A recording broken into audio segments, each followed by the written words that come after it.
Halo semuanya, kembali lagi bersama saya Michael. Di video kali ini kita akan bahas update market kripto terbaru ya. Berikut nanti kita akan lihat kenapa bulan Desember ini mungkin akan menjadi bulan yang cukup menarik dan mungkin berbeda dengan bulan-bulan sebelumnya di kripto gitu ya. Karena ada beberapa event juga, berikut juga beberapa altcoin akan kita bahas untuk mungkin yang berpotensi di bulan September gitu ya.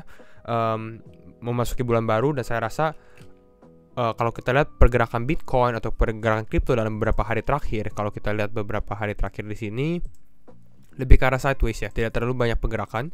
Jadi kita akan melihat pergerakan Bitcoin berikutnya dalam beberapa khususnya untuk minggu depan gitu ya. Semoga dapat ada volatilitas yang kita tunggu-tunggu gitu ya, karena di sini kurang terlalu bisa dibilang lebih ke arah sideways ya. Jadi kita akan coba bahas di video kali ini ya. Dan kalau misalnya teman-teman suka video ini, jangan lupa untuk share videonya, like ataupun subscribe. Kita akan langsung masuk ke dalam pembahasan. Dimana untuk hari ini market masih sideways juga ya, seperti kita bahas. Namun beberapa altcoin ini naik ya. Jadi ini saya akan membahas beberapa altcoin juga, seperti Celo naik 27%, ApeCoin naik 13%, Dogecoin naik 13%, ada AAV, Axie, Zilliqa dan beberapa kripto lainnya yang mengalami kenaikan seperti itu ya. Apakah ada yang mengalami penurunan? Yes, ada juga, tapi nggak terlalu besar ya sebenarnya ya. Huobi, Binary X, Trust Wallet, Aptos, Curve Token, dan ini ya sisanya seperti itu. Secara fear and greed kita di level 26, sedikit membaik sebelumnya extreme fear. Ini fearful kenapa? Karena Bitcoin lebih ke arah konsolidasi ya, berhasil konsolidasi. Kalau teman-teman lihat di time frame 4 jam ya, berada konsolidasi di area 16.400, 16.700. Walaupun sebenarnya yang kita bahas sebelumnya di beberapa video terakhir, ini zone sangat rawan gitu ya. Kenapa? Karena ini zone dimana Bitcoin bisa turun ke bawah, breakdown ataupun breakout ke atas gitu ya. Jadi kalau teman-teman khususnya untuk trading harus berhati-hati gitu ya. Nah, kita akan bahas beberapa altcoin yang akan mungkin ada movement di bulan Desember juga ya. Nanti mungkin kita announce juga rekomendasi di bulan Desember. Walaupun ya saya harus disclaimer juga bahwa market ini masih di dalam bear market gitu ya. Tapi kita mungkin bisa lihat beberapa altcoin ini mungkin akan ada volatilitas yang cukup tinggi juga di bulan Desember ini. Seperti Chainlink, kita bisa lihat Link ini lumayan, kenaikannya lumayan. Kenapa? Karena ada stakingnya dia di 6 Desember. Ada ApeCoin yang kita lihat dia naik 13% ya. Beberapa tanggal ini ya, kalau saya rasa ini menjadi kesempatan mungkin kalau teman-teman untuk trading bisa buy the rumor, sell the news juga ya. Biasanya pada saat newsnya keluar, mungkin mereka akan mengalami sedikit drop juga gitu ya. Ada Theta, MetaChain Desember 1, CRV dan AAV stablecoinnya akan launching. Lalu Secret ya, saya rasa ini Secret ini lebih ke arah positive side gitu ya. Kalau teman-teman ada Secret, ini mungkin positif di bulan Desember. Mainnet Upgrade dan Secret Summit ini nanti kita bahas di video lainnya. Ada REN yang kita bahas di video sebelumnya juga. Ini speculation on Binance Recovery Fund ya, apakah dia akan termasuk atau tidak. Ini bisa dua hal ya, bisa dia naik terus kalau bisa termasuk, ataupun kalau tidak termasuk mungkin bisa mengalami penurunan karena nggak ada funding yang tersisa lagi ya. Yang terakhir ada Yearn Finance. Ini untuk beberapa altcoin ya. Nanti kita coba buat video lagi khusus untuk altcoin yang akan kita bahas secara tanggal di bulan Desember. Kita lihat di Desember 2 ada jobs report ya, mungkin key point juga gitu ya. Cukup penting, tapi saya rasa yang penting ini justru ini dalam satu minggu ya.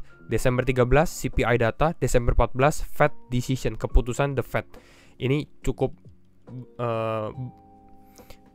penting ya, sangat penting sekali inflasi di Amerika maupun FOMC meeting ya, karena FOMC kan di tanggal 13-14 gitu di bulan Desember.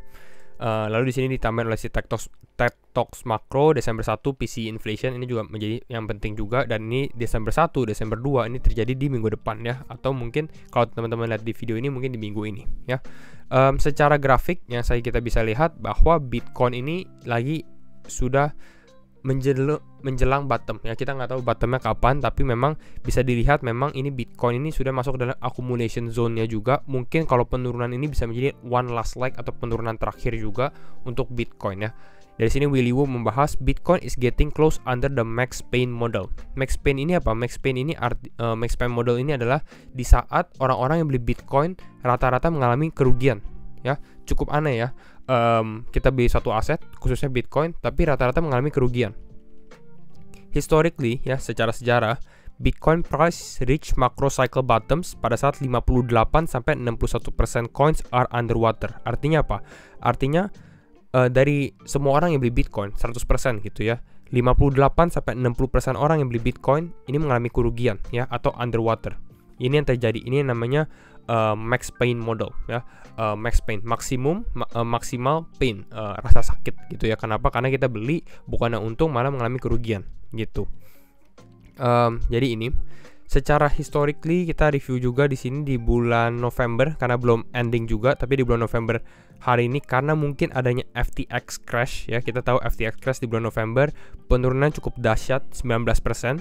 Nanti kita update mungkin pada saat sudah memasuki bulan Desember, tapi ini salah satu yang lumayan besar juga ya, karena rata-rata sebenarnya bulan November ini untuk Bitcoin sendiri cukup hijau kalau kita lihat ya. Di bulan Desember mix sebenarnya, lebih ke arah bisa naik bisa turun. Ini secara historically 5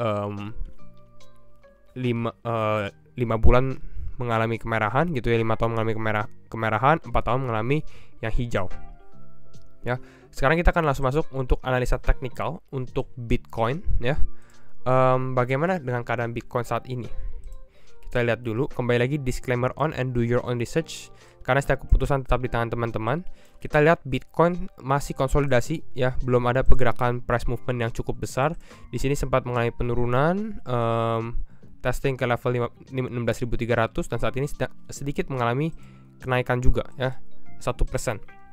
Tapi bisa kita lihat sebenarnya Bitcoin masih lebih ke arah sideways ya. Kalau saya sendiri lihat, lebih baik kita menunggu Bitcoin di level supportnya ataupun di level resistance-nya gitu ya, untuk mengambil mungkin trading idea gitu ya, atau kesempatan untuk di trade ya. Support sendiri ini di level yang kita masih bahas, ini kisaran level 16.300 previous supportnya. Di sini Bitcoin sedikit mengalami kenaikan, tapi kalau kita lihat di time frame 1 jam, kalau teman-teman lihat ini secara short term time frame ya, ini kalau kita ambil satu blok seperti ini, saya di sini kelihatan ya, di sini ini teman-teman bisa lihat ini Bitcoin mencoba untuk breakout ya, tapi nggak berhasil terus gitu. Jadi ini satu poin yang kita bisa lihat secara benar-benar short term aja, dimana kita lihat di sini ini dia mencoba beberapa kali untuk breakout masuk ke dalam zone ini, tapi ada rejection terus.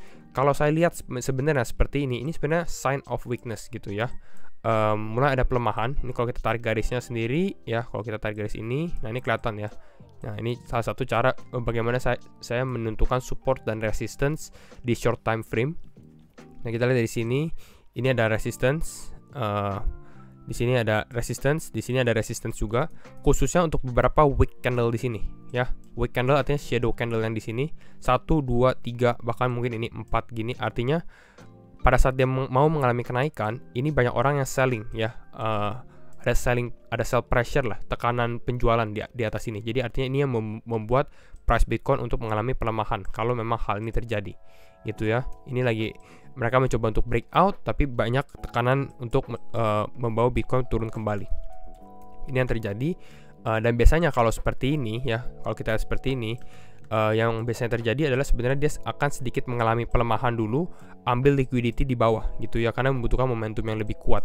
Jadi kalau kita lihat dari price action secara 1 jam sendiri, saya lebih condong sebenarnya untuk Bitcoin sedikit mengalami penurunan, ambil grab liquidity di bawah dulu gitu ya, ataupun bisa ke level ini baru mencoba untuk kembali lagi breakout dengan momentum yang lebih kuat lagi gitu ya.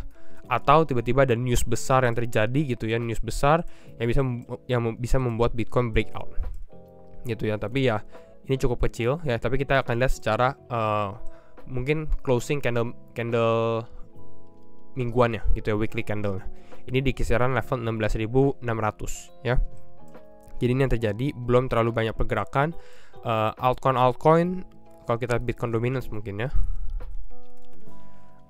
Ya Bitcoin dominance sedikit mengalami pullback lagi. Ini masuk ke dalam zona, kalau teman-teman lihat di time frame 1 day, ini masuk lagi ke dalam zona support hard levelnya dia ya, hard level supportnya dia. Kalau seperti ini ya, kalau seperti ini cenderungan kita bisa lihat ya, beberapa kali di sini Bitcoin dominance hit level ini kalau teman-teman perhatikan, dan biasanya Bitcoin ini mengalami penguatan Ya, Bitcoin ini mengalami penguatan, Bitcoin dominance ini mengalami bounce, mengalami penguatan. Nah, pada saat Bitcoin dominance mengalami penguatan, biasanya bisa dibilang Bitcoin mengalami koreksi, ya, misal koreksi Bitcoin sekitar 2%, namun altcoin koreksinya lebih besar, ya, bisa 5% ataupun 6% seperti itu. Dan ini salah satu reason kenapa Bitcoin dominance-nya bisa mengalami kenaikan. Atau skenario kedua adalah bullish skenario, ya, dimana mungkin Bitcoin dominance-nya mengalami penguatan, dimana Bitcoin naik 3%, tapi altcoin naiknya hanya 1% atau 2% gitu ya. Tapi itu cukup jarang terjadi, ya. Tapi ini kalau kita melihat dari indikator Bitcoin dominance yang terjadi, dan ini bisa dibilang membuat seperti reversal pattern juga. Kalau misal hal ini terjadi, ini seperti membuat double bottom, movement up, naik ke atas lagi gitu ya. Nah, ini yang terjadi untuk Bitcoin dominance. Kita update juga untuk USDT dominance. Mungkin USDT dominance konsolidasi, tapi masih sesuai plan kita. Salah satu yang saya lihat potensi sebenarnya untuk dia sedikit mengalami penurunan seperti ini. Kalau hal ini terjadi, artinya Bitcoin atau market crypto gitu ya, sedikit mengalami kenaikan karena USDT dominance-nya turun gitu ya. Kalau hal ini terjadi, atau dia tetap langsung kembali naik lagi. Nah, ini untuk USDT dominance.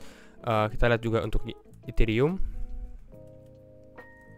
4 jam di sini sudah hit target level di area ini, ya, area sedikit 1238, dan sekarang lagi konsolidasi lagi karena Bitcoinnya masih konsolidasi. Jadi kira-kira belum terlalu banyak pergerakan untuk beberapa kripto, tapi yang saya perhatikan nanti mungkin kita akan membahas beberapa altcoin ke depan di sini gitu ya, yang bisa menjadi trading opportunities ataupun recommendation juga ya, secara short term sekali. Ya, jadi mungkin kira-kira itu dulu untuk update market kripto, dan sedikit overview what to expect, apa yang kita ekspektasi di bulan Desember gitu ya. Dan kalau misalnya teman-teman suka video ini, jangan lupa untuk share videonya, like ataupun subscribe, dan sekali lagi thank you semua for watching, and see you in the next video. Bye bye.